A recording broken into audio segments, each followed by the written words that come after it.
后来针对着民众党的党主席黄国昌持狗仔的风波，平面媒体今仔日进一步来压料，讲会甲潘明安群众投降，上主要是要来收集到对赖清德的选情不利的资讯。所以，这个狗仔集团是长期来监控着潘明安超过半年，上爱埋伏的地点就是民进党的中央党部。黄国昌是来回应讲，针对潘明安的部分，伊敢若对违法的备案有兴趣。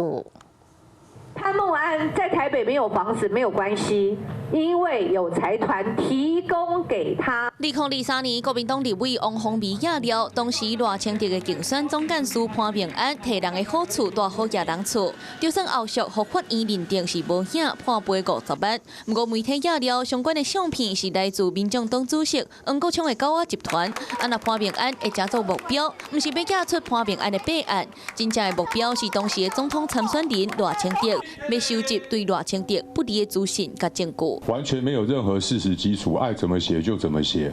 我也是觉得很无奈了。针对潘孟安的部分，不管是联合再生的弊案，还是屏东那边的光电弊案，我只针对违法滥权的弊案有兴趣。因为潘明安当时不是公职人物，甲公家机关公务车司机相比，警觉性较低。狗仔集团的头一个作品就是翕到潘明安找朱罗山人分款脸到警班看风水。刚一年8月，潘明安互翕到家宜兰的好野人食饭，加上甲陆委会副主委牛文杰食家烧薰，前后翕的时间加咧超过半年以上。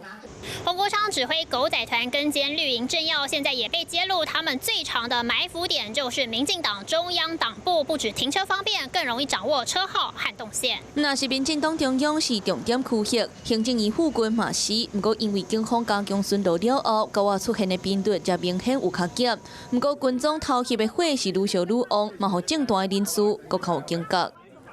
Hello， 我是张新文。想要抢先掌握最及时的新闻资讯吗？赶快订阅、按赞、开启小铃铛，锁定华视新闻 YouTube 频道。